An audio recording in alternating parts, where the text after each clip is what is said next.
3, 2, 1, go. Longtemps, j'ai cherché à mettre des mots sur ton départ. Toutes les émotions et les choses qu'on aurait aimé dire une dernière fois. Je n'ai pas eu cette chance-là. Partie du jour au lendemain, sans même me laisser le temps de te serrer une dernière fois dans mes bras. J'ai alors sans cesse cherché un moyen de laisser ton empreinte sur le monde. J'ai eu des idées de courts-métrages, de séries photos, pouvant t'illustrer et illustrer ma peine. Mais pourtant, toutes ces belles idées sont juste restées abandonnées au fin fond de mon cerveau. J'ai toujours aimé écrire. Pour moi, c'était un moyen de mettre par écrit ce que je n'arrivais pas à verbaliser. Et justement, ce concours d'éloquence était pour moi l'occasion rêvée de te rendre ce dernier hommage.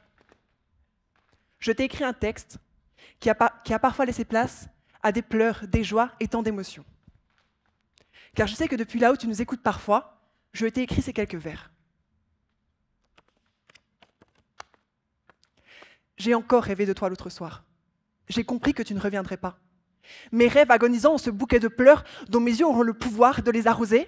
Sur ta tombe, des fleurs pousseront cet été alors qu'elles auraient dû fleurir d'entre tes doigts.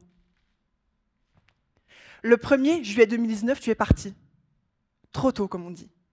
Tu aurais pu attendre à nous revoir, mais tu aurais eu trop mal. Ces scènes tracassent encore mon cerveau. Je me revois vivre ce fléau, ce médecin nous regardant se déchirant en nous annonçant la fin. Et tenant mon frère de 9 ans dans mes bras, cherchant à le protéger de ces mauvaises herbes qui ne l'auront pas épargné. Admirant la bravoure de notre fratrie, 3 sœurs, 2 frères, marchant, parlant, sans même prendre conscience de ces dénouements. Tout s'effondre. Plus aucune fleur ne poussera avec le même engouement, brisant l'équilibre fragile de cet environnement, chacune cherchant sa lumière désespérément.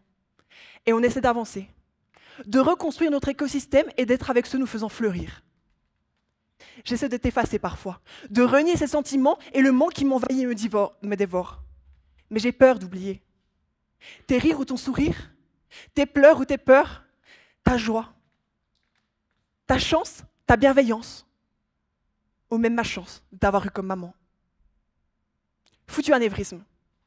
Je n'aurai même pas l'occasion de t'appeler en te disant « Maman, est-ce que c'est grave si je mélange le blanc et le noir dans la machine à laver ?» Maman, est-ce que tu peux garder le petit ce soir? J'ai prévu une énorme soirée. 4 ans après, j'ai compris. Mon super pouvoir, c'est toi, maman, qui m'a donné cette force. Pas celle qui m'endort et m'emporte et m'abandonne à un cœur de pierre et me plonge dans la peur, mais celle avec laquelle j'ai la force de ressentir sans cesse ces émotions que je voudrais voir s'effacer. Crier à l'aide lorsque le besoin me prend et pleurer lorsque les émotions sont trop fortes. Rire comme c'était la dernière fois et danser comme avec toi. Savourer la vie avant que celle-ci fane et que le vent débroussaille toutes ses feuilles séchées. Alors oui, aujourd'hui je le dis, je suis une femme forte. Grâce à toi, je n'ai plus peur de rêver et d'avancer.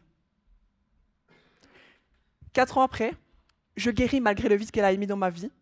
J'ai la chance qu'elle ne m'ait pas laissée seule, mais qu'elle ait laissé avec moi 2 frères et 2 sœurs qui sont incroyables. Et également un entourage que j'ai tellement chance d'avoir. Et un chat qu'il ne faut pas oublier malgré tout. N'oubliez pas de dire à ceux qui vous sont chers que vous les aimez. Offrez-leur des fleurs. Elles ont le pouvoir d'illuminer les regards. Merci. John Van Brent!